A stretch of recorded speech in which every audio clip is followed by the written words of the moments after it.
Quand le méchant s'en va à la maison de deuil, il condamne le Seigneur. Mais quand le juste y va, il glorifie le Seigneur parce que là, il se rappelle de la résurrection. Parce qu'il s'est dit, Christ en moi, c'est l'espérance de la gloire.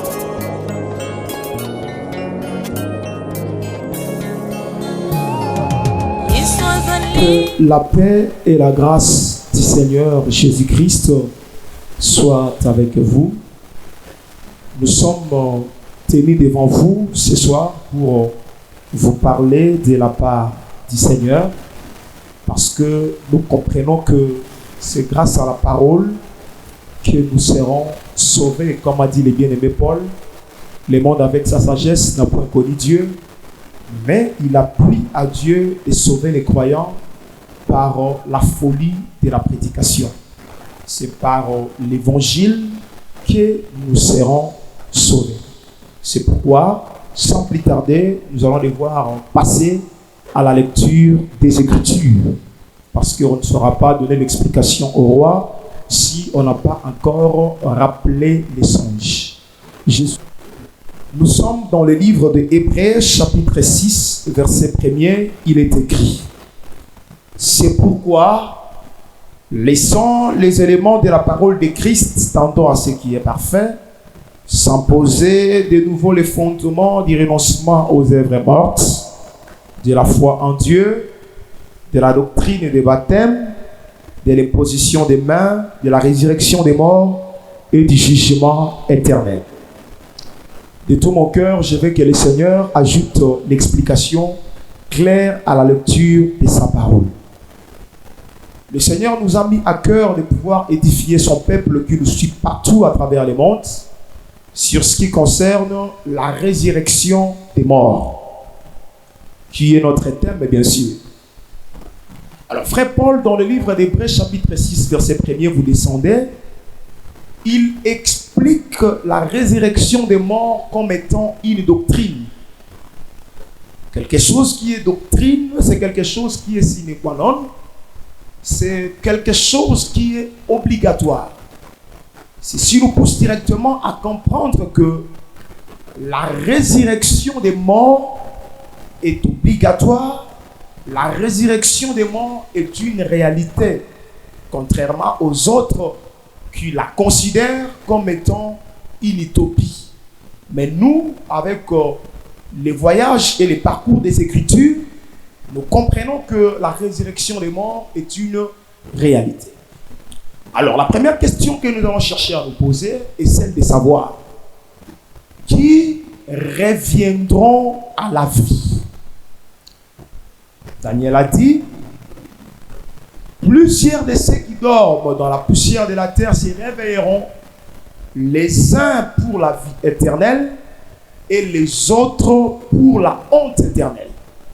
Ceci nous pousse directement à comprendre que la résurrection des morts est réservée pour tout le monde, pour tous les morts bien sûr. C'est-à-dire, tous les morts reviendront à la vie, mais la différence se pose au niveau du but de cette résurrection. Les uns vont se réveiller pour la honte éternelle ou pour l'opprobre éternel, et les autres vont revenir à la vie pour la vie éternelle. Alors aujourd'hui, nous allons d'abord commencer par parler de la résurrection qui conduit à la vie éternelle. Frère Paul dit: comme tous meurent en Adam, tous reviendront à la vie en Jésus-Christ, mais chacun à son rang. Christ comme prémisse, ensuite ceux qui appartiennent à Christ lors de son avènement. C'est que d'après frère Paul, la première personne à revenir à la vie, les ressuscités d'entre les morts, c'est le Seigneur Jésus-Christ. Vous allez parfois me poser la question sur la résurrection de Tabitha. Vous allez parfois me poser la question sur la résurrection de Lazare. Je vais tout simplement répondre que la résurrection de Tabitha, la résurrection de Lazare, ce sont des résurrections miracles. Ce ne sont pas des résurrections qui conduisent à la vie éternelle. Pour preuve, Lazare était mort, Tabitha était morte, mais au moment où nous parlons, ils ne sont plus en vie. Pour dire que ce n'était que des résurrections miracles. Mais la résurrection, en termes de la résurrection qui conduit à la vie éternelle, la première personne à revenir à la vie, c'est le Seigneur Jésus-Christ. C'est que d'après Frère Paul, Jésus-Christ est le premier fruit à sortir dans le champ de Dieu. Voilà, mon cher frère, ma chère sœur, de partout où vous me suivez, voilà l'utilité de suivre un tel Seigneur. Voilà l'utilité de suivre un tel Dieu. Un Dieu qui est capable de donner sa vie et de la récupérer. Un Dieu qui est capable d'entrer dans le séjour des morts et de sortir du monde. Vous qui suivez les prophètes américains, vous qui suivez les prophètes des Bas-Congo, je voudrais vous dire, mes chers frères, si aujourd'hui la mort physique vous atteint, il vous sera très difficile de pouvoir revenir à la vie parce que votre maître a été entré dans les séjours des morts. Jusqu'à présent, les séjours des morts les retient encore. Mais vous qui suivez le Seigneur Jésus-Christ, vous êtes tellement heureux parce que même si la mort vous atteint aujourd'hui, vous allez revenir à la vie comme votre maître, comme votre Seigneur Jésus-Christ était revenu à la vie. Voilà pourquoi le fuyard du temps de Job avait dit: nous étions tous dans la maison de notre frère aîné. Quand le vent du côté de l'Orient était venu, il a frappé la maison. Tous étaient morts, mais moi je suis sorti seul pour annoncer la nouvelle. C'est-à-dire que dans la maison du frère aîné, tous étaient là. Et quand la mort était venue, la mort a frappé tout le monde. Mais bien que la mort a frappé tout le monde, il y a toujours un fuyard qui s'est échappé de la mort pour pouvoir sortir afin de donner la nouvelle. Or, notre frère aîné, il est bien sûr notre frère Adam parce que c'est lui la toute première créature de Dieu. C'est lui notre frère aîné. Nous tous, nous étions dans sa maison qui est son corps. Et lorsque Adam péchait, nous tous, nous étions morts. Et il s'est fait que Dieu créateur, qui était à la recherche de sauver l'humanité, pour sauver l'humanité, il devait aussi entrer dans ce même corps. C'est-à-dire, il devait prendre une nature semblable à celle de l'homme. Voilà pourquoi le frère Paul dit: Jésus-Christ a porté un corps semblable à celui du péché.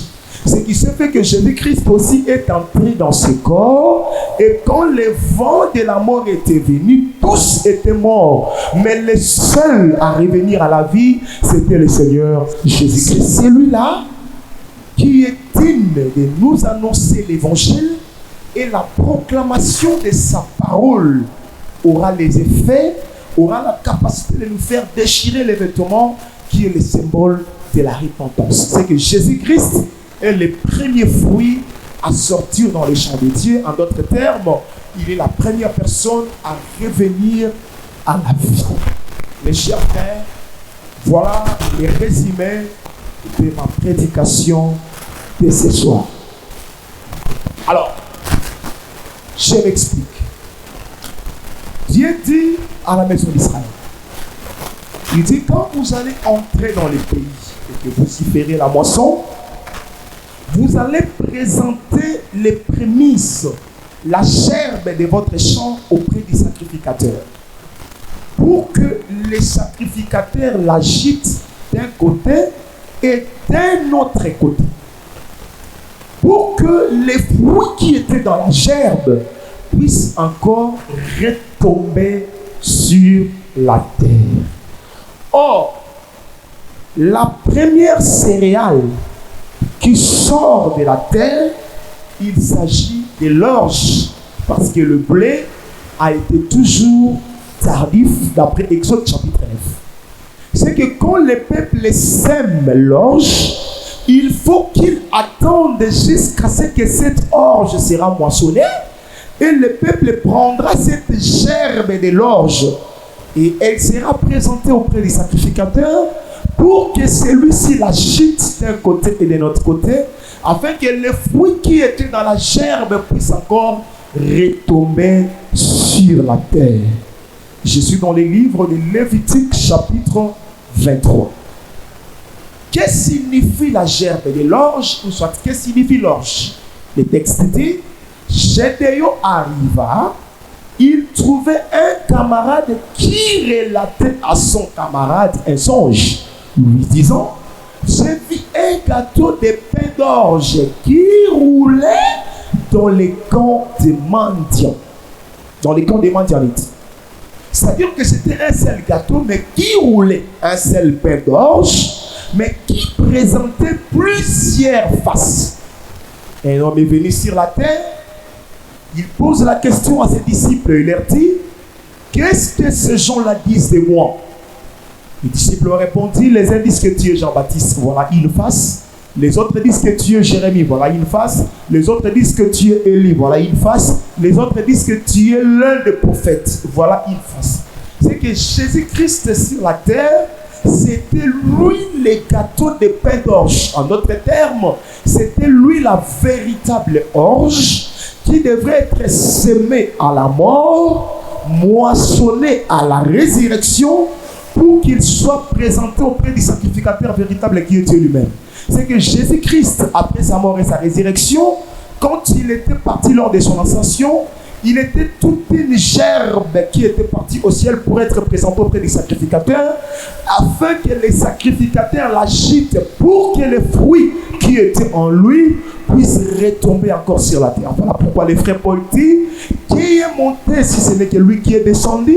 Il a émené les captifs, il a fait les uns comme apôtres, comme prophètes, comme docteurs, comme évangélistes, comme pasteurs, pour le perfectionnement des saints. Vous voyez? Cela veut dire que les fruits qui étaient dans la gerbe, il s'agit des dons, il s'agit de différentes grâces qui ne pouvaient se répandre sur les hommes ou sur la terre qu'après la mort et la résurrection du Seigneur Jésus-Christ. C'est que pendant qu'il était vivant, c'est lui qui contenait toutes les différentes grâces, c'est lui qui contenait tous les dons, tous les fruits. Mais après sa mort et sa résurrection, cela est répandu à travers les hommes. C'est la raison pour laquelle Ruth la Moabite, qui était une femme étrangère, ne pouvait arriver à Bethléem qu'au temps du commencement de la moisson d'orge. C'est-à-dire, quand l'orge est encore entre la main du semeur, Ruth est loin d'Israël. Ruth n'a pas l'héritage, Ruth n'a pas les droits.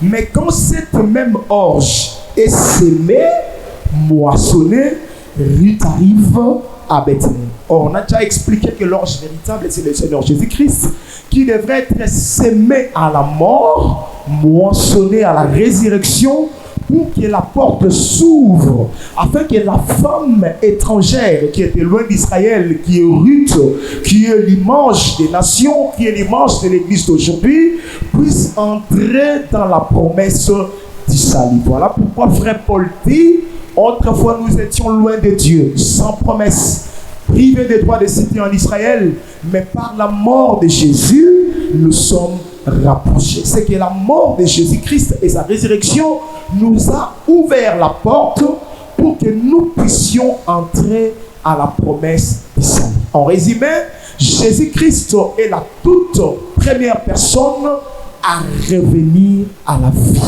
Et sa résurrection doit impacter nos vies. J'aime ça.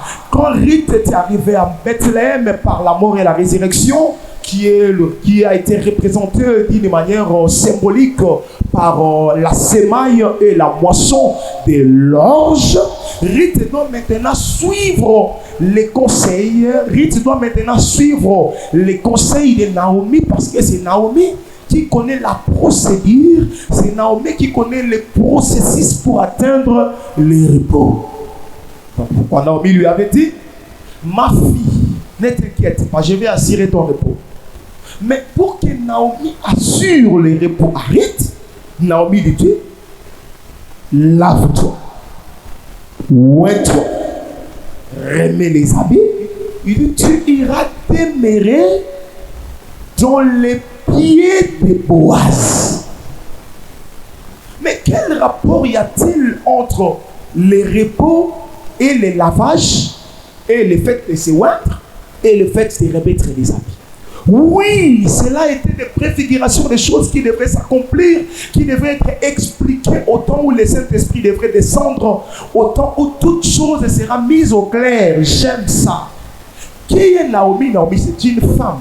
Cela veut dire que Naomi, comme la femme, elle doit enseigner à Ruth, qui est aussi la femme, et la prédication de Naomi doit conduire Ruth à se laver, elle doit conduire Ruth à se oindre d'huile, elle doit conduire Ruth à remettre les habits pour qu'elle aille demeurer dans le pied de Boaz. C'est alors qu'au milieu de la nuit, quand Boaz va se réveiller, Ruth verra Boaz tel qu'il est. J'aime ça. Qui est Naomi, frère Paul dit, j'éprouve de la douleur d'enfantement jusqu'à ce que Christ soit formé en vous.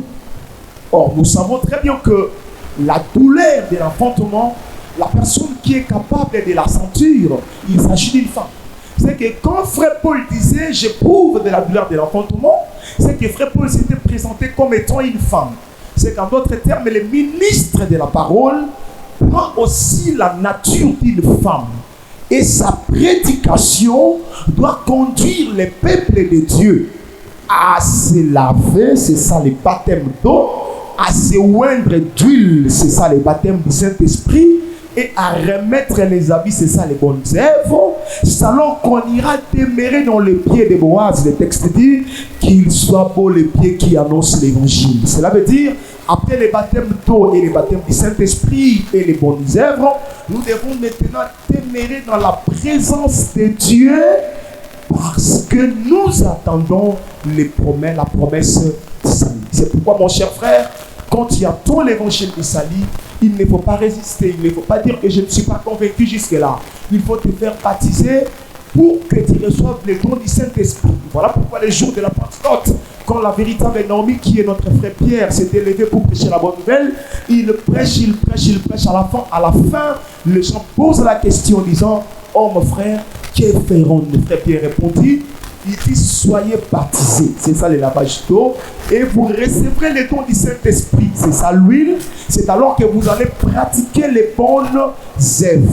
Mon cher frère, quand tu entends la parole, il ne faut pas en dire sur ton cœur. Ce soir, j'étais venu juste vous informer que Jésus-Christ est la seule personne à revenir à la vie.